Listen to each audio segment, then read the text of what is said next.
Number two, who killed Were and why and for what? That we want to know. And not in a far future, in the near future. And I can tell you, we have said we are working together, but we did not sign up to assassination. We are demanding to know who was behind it and what are the reasons why our MP Ong'ondo Were was killed. Ladies and gentlemen, those are clips of one minority leader in parliament, Junet Mohammed, and one, the governor of Omabi County, Gladys Wanga, and the ODM chairman. Now, allow us to diverge into this conversation. I have spoken about this murder since the day it happened. And now, it seems that the cans are aligning and the bullets, and the barrels of the guns are all pointing towards President William Ruto and the Kenya Kwanza administration to make sure that they bring forward the culprit who hired the assassin that took the life of one Kaspul member of parliament, Honorable Charles Ong'ondo. Now questions are arising. As you listen to Junet Mohammed, you will realize they have an idea of what might have transpired and what led to the murder of Ong'ondo Charles Were. Now questions continue to swirl around the assassination of Kasipul Member of Parliament. Now, according to close aides, the legislature had long been a marked man, having previously expressed fears for his life numerous times. Concerns that now form part of the growing scrutiny over the circumstances surrounding his death.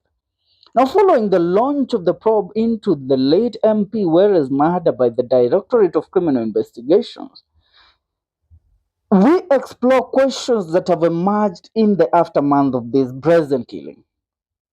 Why Kasipul MP was using his son's car instead of his official vehicle the day of the murder.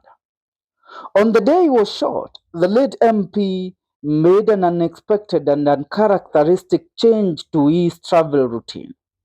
The late Kasipul legislature left his official car parked at his home, instead choosing to use his son's Toyota Crown Saloon car to parliament. His official vehicle remained parked home, where he never returned after meeting his tragic death on his way back. Now, Ong'ondo Were's sudden change in logistical protocols painted the picture of a man fully aware of the looming danger and doing everything in his power to throw off those determined to track him down by attempting to avoid detention by those who may have been monitoring him. Why didn't the bodyguard react, and how did he and the driver remain unharmed? Now, CCTV footage reviewed by investigators shows the MP's vehicle navigating through Nairobi's Central Business District after leaving Parliament on the evening of Wednesday, April 30th. He was in the company of his driver and bodyguard. The footage captures a brief stop on Wabera Street where the bodyguard exited the vehicle and entered a nearby M-Pesa outlet to deposit 20,000 into the MP's account. Now, during this pause, a hooded individual with a backpack was spotted loitering near the car, apparently surveilling its occupants. The vehicle was later seen on Kenyatta Avenue before joining Valley Road. Unbeknown to its occupants, a motorbike carrying two men, one of whom was armed, was trailing them. At 7:40 p.m., as the car stopped at a red light near the city mortuary roundabout, the assailant jumped off the motorbike and fired 4 rounds into the passenger side, fatally striking the MP in the chest and heart. The attacker then fled on the motorbike, vanishing into traffic. The bodyguard reportedly ducked during the gunfire and later attempted to pursue the fleeing attackers on foot and successfully.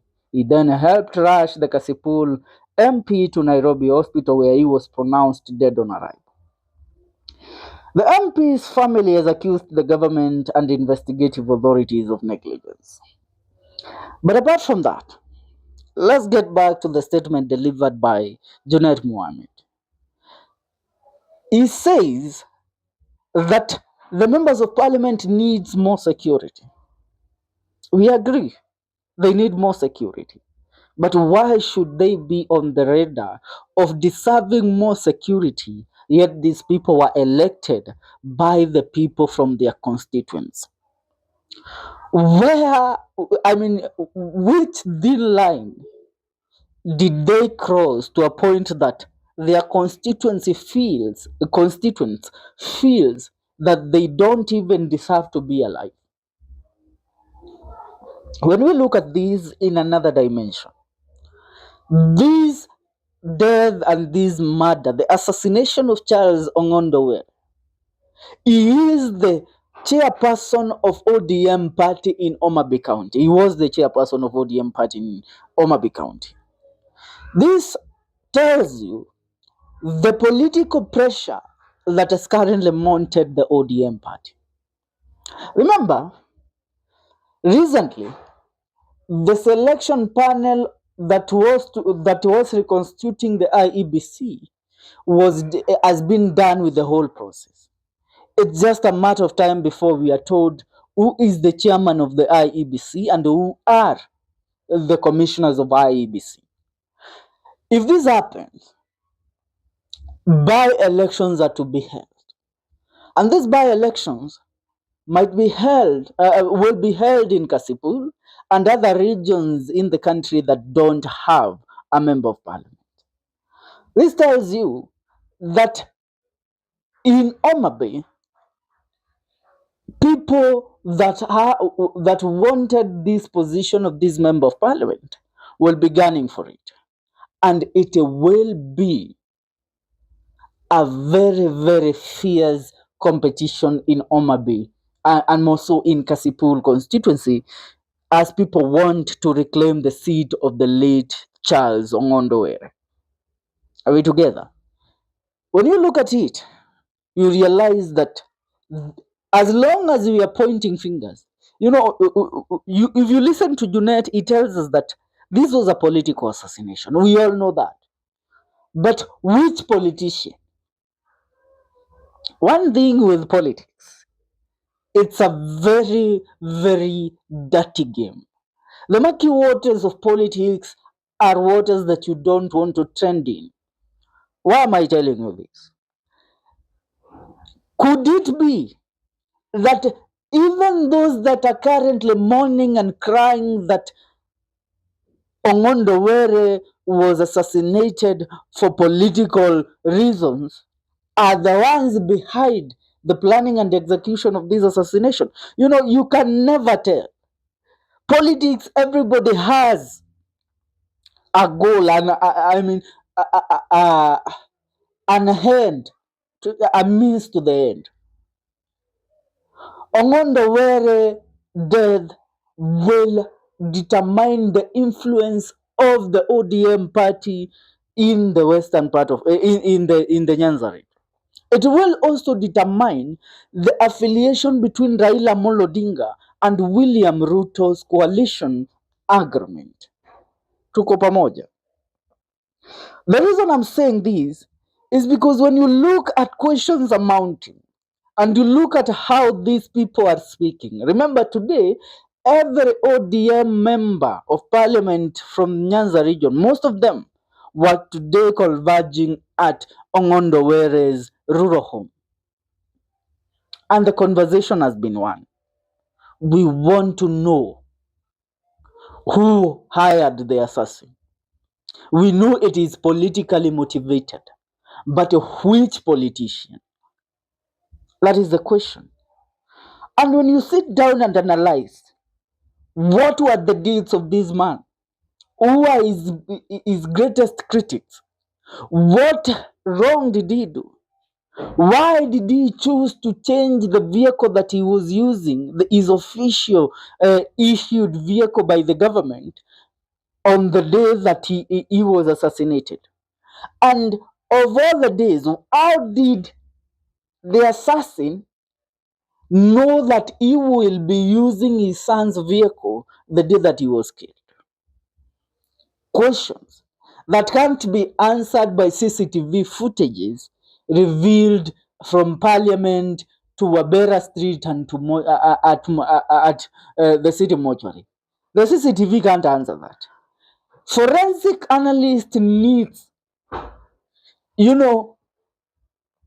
kama kuna kitu kimoja na siasa ambacho mkielewa, siasa ni msumeno ukata mbele na nyuma. Wale ambao ni marafiki wako wa karibu haswa katika siasa, au ndio ukuchimbia shimo lile refu ambalo wakikuzika utowahi patikana, na mwisho wa siku amna mtu ataweza kuwaelekezea kidole cha lawama. So as people in ODM are pointing fingers at the government, 4 fingers are pointing at them. The investigative authorities in the country, if they want to fight the real culprits in the assassination of Ong'ondo, they should start from his family. They should proceed to his allies within the ODM party. He had a lot of enemies, and having a lot of enemies means that even a friend could take the advantage of the situation and use it as as the reason for the assassination. Why am I saying this? Listen and listen very carefully.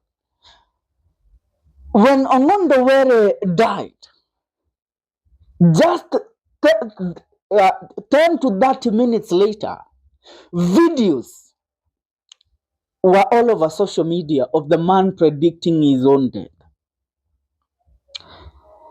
If the man predicted his own death and pointed and called out people that had a reason to kill him, why should those people take the risk of exposing themselves by killing him? They would not do that because they know they will be the first suspects that the fingers will be pointed upon. Are we together? So, as the government investigate, they should investigate those that are not being called in this speculation. Wale ambao hawatajwi, wale ambao wanaonekana ndio marafiki wa karibu zaidi na ambao wanahuzunika sana na hiki kifo, ndio watu wa kuchunguzwa. Maskari wanajaribu, the attention is being diverted. The videos that were released and the intel that we received minutes after the death of this MP, that was a diversion tactic to try and lay blame on his political nemesis. But the political nemesis is, I can clearly say they were not the one that pulled this card. Kwa sababu ukiangalia all pointers zikikuelekezea kidole, that means it would be very simple. Hata wewe mwenyewe mtu ameenda akaripoti na amesema kwa umma eti kitu yoyote kimfanyikia mimi niangaliwe. How will I go and kill that person? No, I can't do that. But somebody will take advantage of that situation so that the blame will be laid upon you. And that somebody might be his political friends and those that are affiliated to him. Remember, this man held a very crucial position in ODM party. The chairperson of ODM in Omabe County, one of the counties that are the backbone of ODM party. Tazamaji, naachia hapo, ila maswali ya balaga yanahitaji kujibiwa. Make sure you subscribe.